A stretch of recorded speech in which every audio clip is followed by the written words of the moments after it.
explorers in the field of science and technology, from healthcare innovation to artificial intelligence. Explorers that every day edge our knowledge a bit further. Do you know what I think is the real purpose of a frontier? To show us where to go and dare us to go there. So I would urge you to dream up your frontier and then wake up and dare to go there.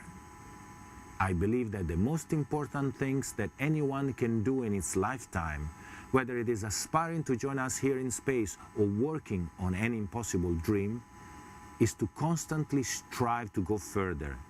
Explore without fear or failure, because failure is unavoidable when breaking barriers. Learn from mistakes, throw them aside and continue stronger, and keep pushing further and further. Impossible dreams do happen. Rarely, but they do happen. Just wake up and start working on it. Enjoy the summit. Thank you, Paolo Nespoli from the space station. You know, he has more fun than we know we have more fun here. So I will have to report back. So this is the view you also have from satellites. But with our satellites, we can go also back and seeing where's vegetation, where's transportation. We can go back to history, 9/11. But we can also tell when we superimpose these data, what is the aging population in New York, where are the traffic jams and accidents on Friday afternoon. So this is space, what you can do, and it's also about crazy things like deep space mining and industry. So this is what the future will bring, not the next 10 years from now, but it's starting now at present. And this is why I want to support startups, and we have 3 startups which are called in a minute on stage. When you have an idea using space technology, come to us. Where are our colleagues from IPN, Coimbra? They're somewhere around here. So there's our incubation center. Yeah, applause. Helping in Portugal, Lisboa, and in Porto. But we are across Europe. When you need technology, let us know. We are your uncle or aunt helping you. And it's all about curiosity, and that is for my part. And I would like to call now, because we are quick in timing, Fredrik, coming from Sweden, up on stage and tell you what you do with space. Please. Thank you, Frank, and hello, Growth Summit. I will show you how we commercialize space technology. I hope every one of you knows a little bit about it. I'm going to show you how Unibap makes blind robots seeing and how we give them human skills based on space technology. I'm Fredrik Bruhn. I'm co-founder and the chief executive of Unibap. We're listed on the Nasdaq Stock Exchange in Stockholm with a market cap of 35 million. We were founded back in 2013 and joined the ISABIC network in December last year. We're a 20 people company, and we started from 4 co-founders. We combine space technology, artificial intelligence, robotics, and automation. And I'm happy to say, unless Frank already knows it, that we are flying AI servers in space for data mining since May 2016. So you can have very similar solutions as you do on ground, but in the space, as space cloud servers. What we are primarily doing is to do intelligent vision for industrial automation. You can see an example here. This is a stereo vision system for industrial robots. It sits on the robot and controls the robotic motion. And you feed in human skill modules inside this system. So it's a standalone system, including the vision, the AI processing, and the command and control for the industrial robotic arms. It doesn't matter if it's ABB or KUKA or Yaskawa or any of the other ones out there. The processor inside this system is the same one as you find in our space cloud solutions. The reason for that is that it's safety critical. This is made to work with collaborative robotics, to collaborate between humans and robots.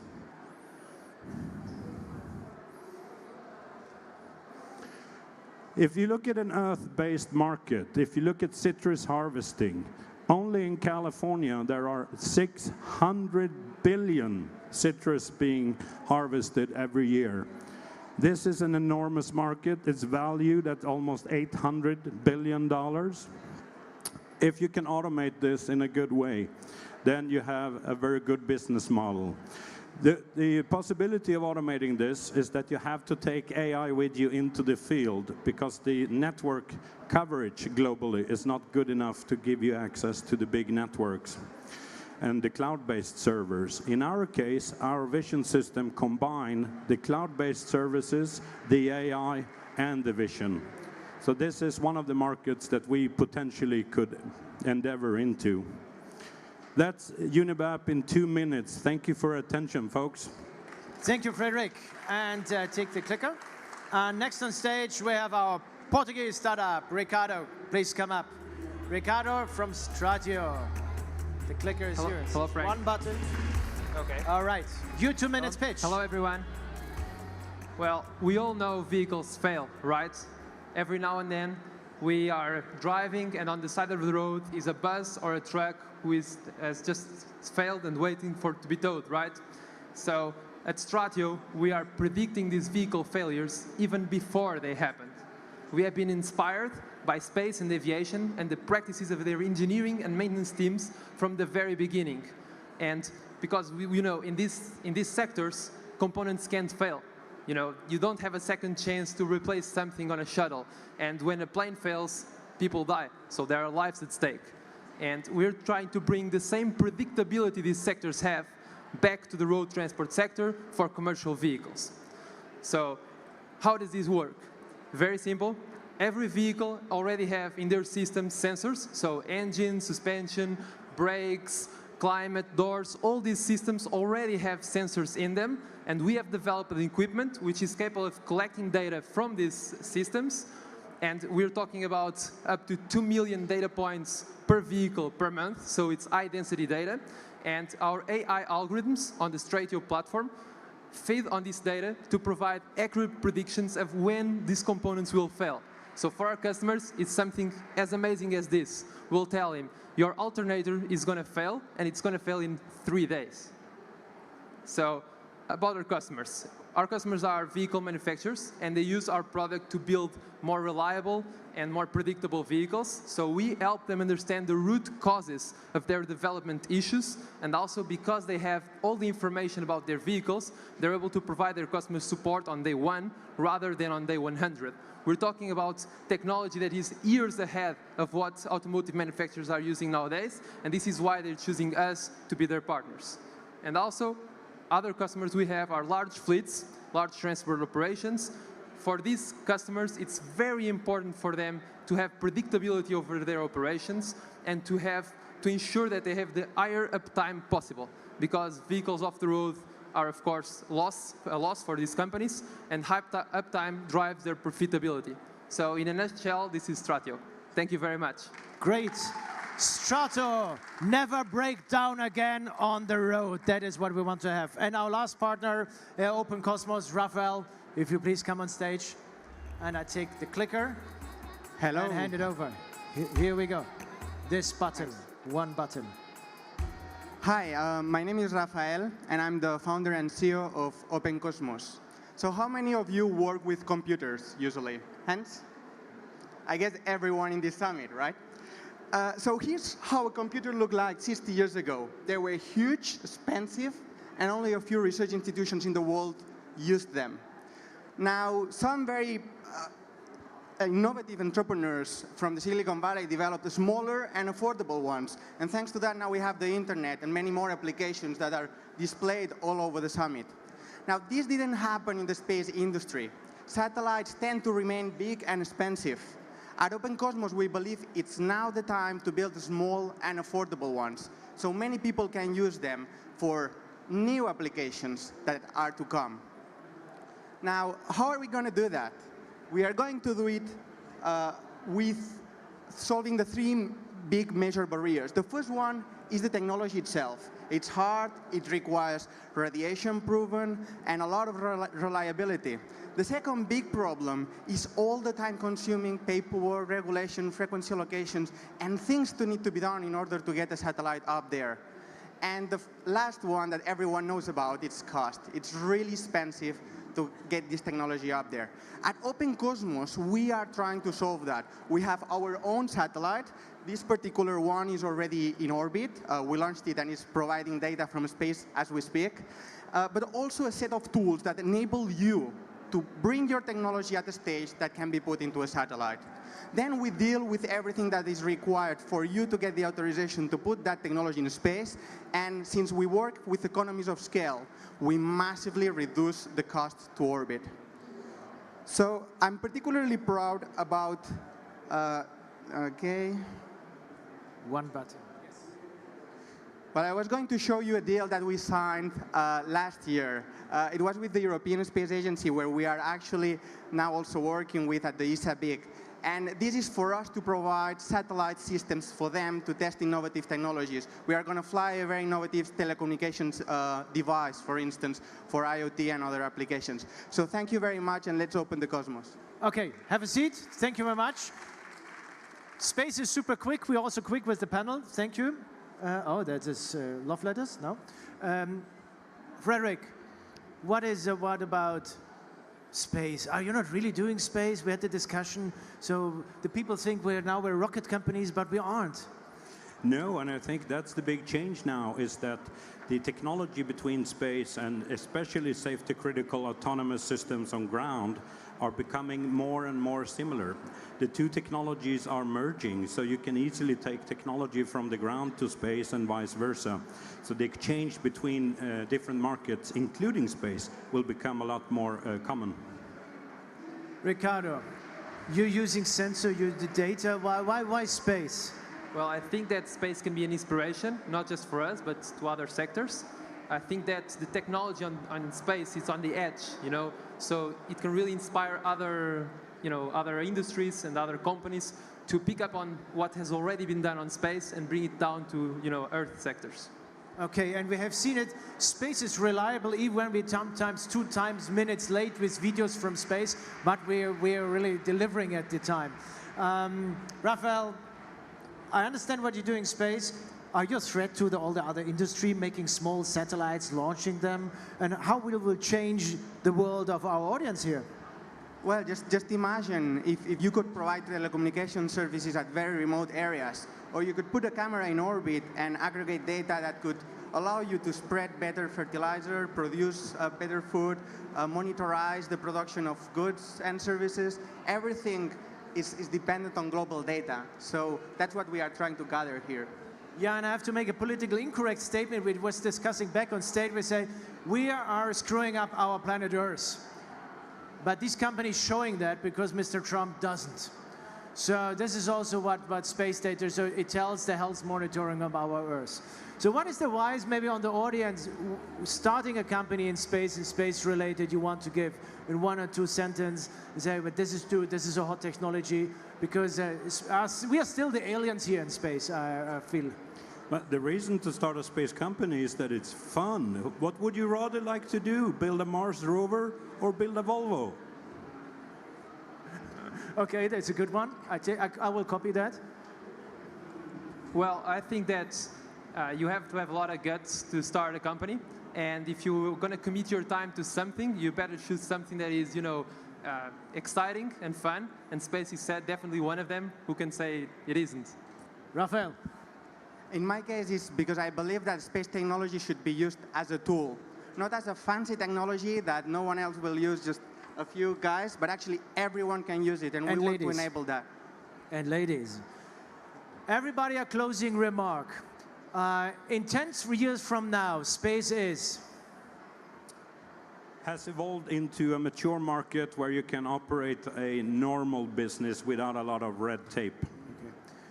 Well, definitely we will be able to see it in every vehicle operating on the road, hopefully with Stratio system on it.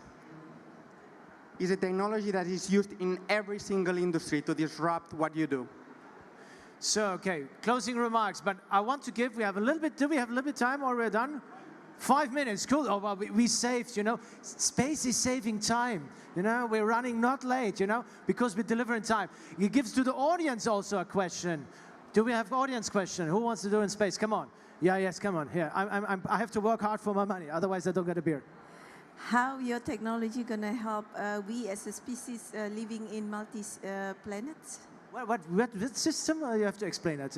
I'm an industrial engineer. Okay, I mean, in what way your technologies will help our species as human? Our species. So you speak about the plan B. If the plan A, if we screw up the plan A, Mother Earth, we have to look to a plan B, which means Mars or somewhere else. How our technology will work help for that? Okay, you want to answer or should I answer? Well, I can take a stab at it first. So what we provide is support to the autonomous industry, and you're going to need autonomous systems to build Mars bases and moon bases. So it doesn't really matter if you're constructing something on ground or on the moon, it's going to be automated in the future. And that's going to help society in a great way because we don't have to work as much. So we're going to have a much better quality of life. Okay, you have to see, there was a Russian scientist that Earth is the cradle of mankind, but nobody wants to be in the cradle forever. I believe in plan A. I think first we have to secure our planet here on Earth and still doing a plan B because it's so much fun. And this is why we're investing heavily. And you have to see it, one of our customers is the Catholic Church, you know, they're using our technology. And you have to see them a little bit with the time horizon of the Catholic Church. And so we're working on long-term missions, we're working on 100% waste recycling. Satellites will guide us the way, the stars will guide us the way. It has to work, you know, if a spaceship is broken down, trust me, it's not too cheap sending a repair troop up. So this is also the technology where we hopefully bring it back later when you're all successful, because then space can learn from that. Okay, another question. Come on, hey. Don't tell me that you don't have questions. You go home and say, damn, there was these space people and I didn't ask. Yes, sir. We need to give him power. Go a little bit closer. Closer, because you're out of the comfort zone. Right, let's see. So where do you think colonization of Mars will, what industries will it open, and how can you get into these? Okay, I maybe take that. If we do a Mars village, who remembers this TVC's Moonbase Alpha 1? Okay, yeah, you're already old enough like me. So, if I need power supply, I would not go to ESA, I would go to Siemens or ABB. If you know gas and oxygen, you know what? I would go to Gas de France. So why not normal industry? If you need transportation of parcels, go to DHL. So if you need transportation, I think there will be a space truck or Lufthansa or Air France. So I think this is normal industry. Space, and this is what we see, space becomes a normal industry. And this is where you can have a part of it. You want to add something, gentlemen? I think UPS have it in the name, Universal Parcel Service. Yes. I think, again, obviously it's really exciting to think about Mars and exploration and everything that can be done out there. But we are failing ourselves massively if we don't realize what can be done with space technology to solve the problems down here on Earth. I think that place where we should put the focus and, of course, continue exploring outside. I think that in terms of exploring Mars, there's still a lot of technologies that aren't there yet, but need to be developed, and Earth is a place to develop them. So the predictability of systems is one of them. There are issues of all kinds, and we need to test them. We need the industries on Earth to apply them so that they can become evolved enough to work on such a tough environment as Mars is. Okay, one more question because we're running out of time. Also, we're running out of time, not about air here, but running out of time. One more question? Yes, there. Hi. So 2 ladies, 1 guy, excellent ratio. Oh, we have female. Just all right, you have to go close because you don't see it. All right. It's good? Okay. So you were mentioning that space will become normal. I didn't hear in how many years, more or less? It depends how you see it. I think space is, and we have supported over 550 space-related startup companies, counting today. Space is part of our society already. We're maybe not aware of it. And just take young kids, they see the present where we see the past. So you don't go to the future, it's already there. And these 3 companies are the best example that space has reached already our daily life. And we're running out of time. The only thing what you have to remember, you know, for all when you're flying eco class, you need more space. Thank you so much for joining us, and I'm handing over to the organizers. Thank you, folks.